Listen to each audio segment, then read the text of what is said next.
Hey there, it's David, the ADHD LGPC, and today we're talking about DBT distress tolerance skills, brought to you by that moment after you get that text saying, we need to talk. So, what is a distress tolerance skill? In dialectical behavioral therapy, or DBT, a distress tolerance skill is a skill that lets you tolerate distress. It lets you face that situation that is causing you distress, causing you to be incredibly anxious or nervous or all that, and letting you manage that emotion and decrease it a bit until you're in a more safe emotional place. And so how we do that is there's 6 kind of categories for distress tolerance skills in DBT. The first is called TIP skills, and all of these are acronyms. There are so many acronyms in DBT. But TIP skills is the first one, which is focused on physical things you can do that cause a physiological response. So, for instance, in TIP skills, one of them is intense exercise. And that one would be exactly that you're feeling anxious, you're having that, you got that text, and like, oh my God, I'm so nervous, what are we going to talk about later, why do we need to talk? It's like, okay, I'm going to go work out really quick, do intense exercise, bring my heart rate up, really do something, and then let it come back down. And that really helps, one, distract, and two, help you make it through that moment. And afterwards, with the endorphins going, you'll feel, ideally, a little bit more manageable. Then we have 2 acronyms, accepts and improve. And these are both about make it through that situation using different skills. So, in the accept skills, we have things like activities. And that would be basically throwing yourself into an activity in order to make that time until whatever occurs, until you have that talk about that message. Like doing an activity that takes up your attention. Maybe it's, okay, I'm going to clean the house. Now I'm going to go out and talk to friends. Now I'm going to do something else. And instead of sitting and ruminating with that distress, you make yourself go through it and live through it by going and doing activities. And then once you finish activities, it's time for you to have that conversation about that text. And then there's something called improve. And one of these things, the O is for really one thing in the moment. It's just focusing, like we talked about mindfulness skills, doing one thing at a time and really focusing on it. Or perhaps another skill, such as a temporary vacation.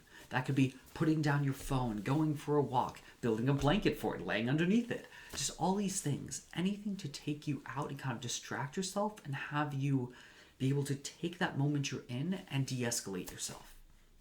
Then we have a pro and con list as another skill. And this skill is exactly what it sounds like, but I want to be particular about what we mean. So, with a pro and con list in DBT, we're talking about gauging the pros and cons of engaging in a certain behavior. So, a trigger warning here, we're going to talk about self-harm, but if you're having the urge to self-harm, how the pro and con list would work was first you look at, okay, what is the pro of self-harm? What is it actually doing for me?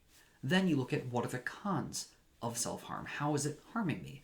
But then you also look at what is the pro of not doing self-harm. If I don't engage in this behavior, what will I gain? But then you also look at the cons of if I don't engage in this behavior, what happens? And we want to acknowledge all 4 categories so we can then look at what things can we do that have the same pro of doing without some of the cons.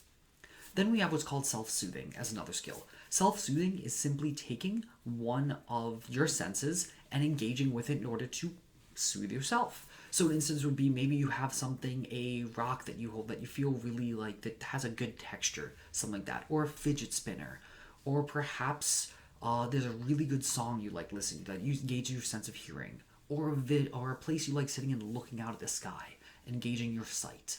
Smell is another common one to use because it's strongly linked to the hippocampus, the memory center of the brain. So often you can carry something with you that has a smell. When you smell it, it can calm you down as well and do self-soothing. And last, we have radical acceptance. Radical acceptance is the DBT idea that sometimes you have to accept the situation for what it is and you don't have to like it. And that's okay. To say yes, I'm in the uncomfortable position. Someone just texted me, we need to talk, and I have to sit with that. That sucks. That doesn't mean you like it, but that is the situation. And so part of DBT is sitting there and being like, okay, this is what's happening. And be able to engage with that. So with all these 6 skills, we'll talk a bit more about them in other videos. We'll go into depth about them, but hopefully this provided you a nice overview for what even is distress tolerance in DBT. Anyway, thank you so much, and I hope you have a wonderful day.